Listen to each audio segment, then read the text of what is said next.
عمومی طور پہ رشتہ داریوں کے اندر بعض رشتہ دار بہت تلخیاں دیتے ہیں، زندگی کے اندر زہر بھر دیتے ہیں، لیکن اگر کبھی وہ مجبور ہوں تو ان کی اعانت کریں، اور ان کا رویہ کچھ بھی ہو، زہرناک ہی ہو، لیکن آپ کا رویہ خوبصورت ہونا چاہیے۔ آپ مجھے اگر پوچھیں کہ سب سے بہترین صدقہ، سب سے افضل صدقہ کون سا ہے، تو سب سے افضل صدقہ جو مجبور ناراض رشتہ دار کو دیا جائے، جو رشتہ دار آپ کا شریک بن کے ہر جگہ پہ کھڑا ہوتا ہو، ہر خاندانی میٹنگ میں، ہر خاندانی ایونٹ میں آپ کے مخالف کھڑا ہوتا ہو، آپ کو نیچا دکھانے کی کوشش میں لگا رہتا ہو، اور کسی وجہ سے وہ کمزور پڑ جائے، مالی مشکلات میں مبتلا ہو جائے، اور آپ اس کی مدد کرنے کی پوزیشن میں ہوں، تو آپ کا نفس آپ کو کبھی بھی اس کی مدد کرنے پہ آمادہ نہیں کرے گا،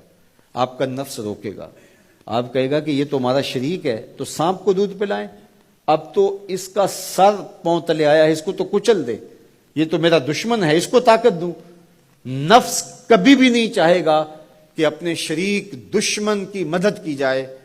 لیکن سب سے افضل صدقہ وہی ہے جو ناراض رشتہ دار کو دیا جائے،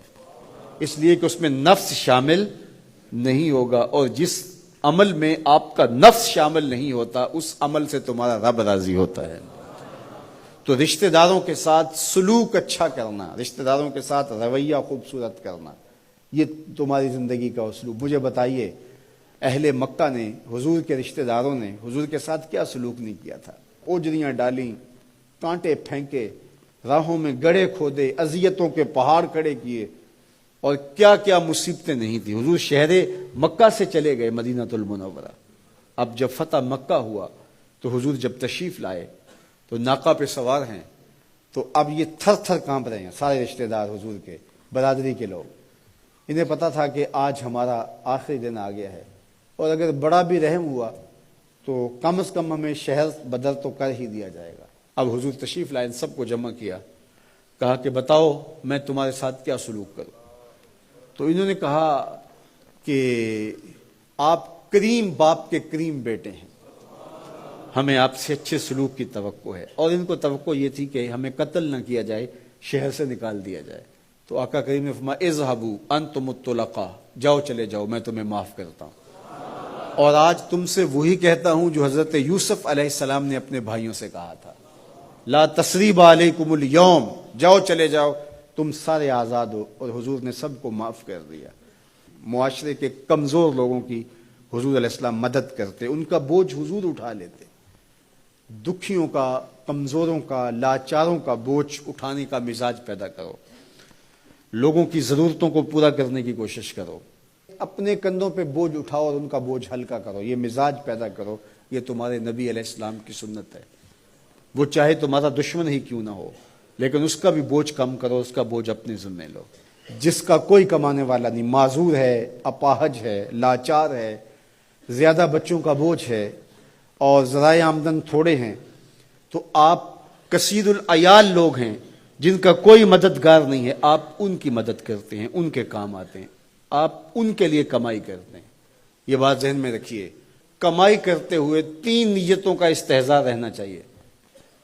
3 نیتیں آپ کے ساتھ جڑی رہنی چاہیے، تو آپ کا کاروبار، آپ کا رزق کمانا بابرکت ہوگا۔ اگر چوتھی چیز جڑ گئی تو آپ کے کاروبار میں، آپ کے رزق میں پیچیدگیاں آنا شروع ہو جائیں گے۔ سب سے پہلی نیت آپ کے ساتھ یہ جڑی ہو، عموماً ہم سب کے ساتھ یہ نیت جڑی ہوتی ہے، اور وہ یہ کہ ہم اپنی ضروریات کو خود پورا کریں اور سوال کی ذلت سے بچیں۔ دوسرا مقصد، جو میرے زیر کفالت لوگ ہیں، وہ بچے ہیں، بیوی ہے، بوڑھے والدین ہیں،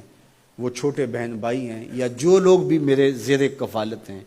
ان کی ضروریات کو میں نے پورا کرنا ہے، اور اس کے لیے میں یہ رزق کما رہا ہوں۔ تیسرا مقصد ہمارے ساتھ جڑا ہونا چاہیے، اور جب بھی ہم کمائی کر رہے ہیں تو ہمارے ذہن میں یہ بات ہو کہ معاشرے کے وہ لوگ، وہ میری گلی میں ہیں، میرے رشتہ داروں میں ہیں، میرے محلے میں ہیں، یا کہیں اور ہیں، جن کا کوئی کمانے والا نہیں ہے اور مجبور ہیں، میں ان کی مدد کروں گا۔ اللہ مجھے اس کاروبار سے، اس وسیلہ رزق سے اتنا عطا کر دے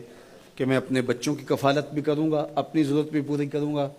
اپنے والدین کی خدمت بھی کروں گا، اور معاشرے کے ان کمزور لوگوں کی مدد بھی کروں گا۔ وہ کام جن کے ذرائع نہیں ہوتے آمدن کے، بلکہ اخراجات ہوتے ہیں میں ان کاموں میں لگوں گا، مدارس دینیاں ہیں، مساجد ہیں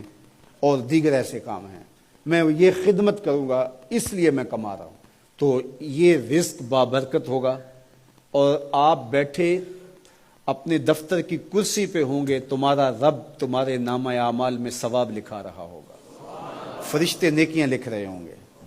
تو یہ سراسر دین ہے، یہ سراسر اچھائی ہے، نیکی ہے، عبادت ہے۔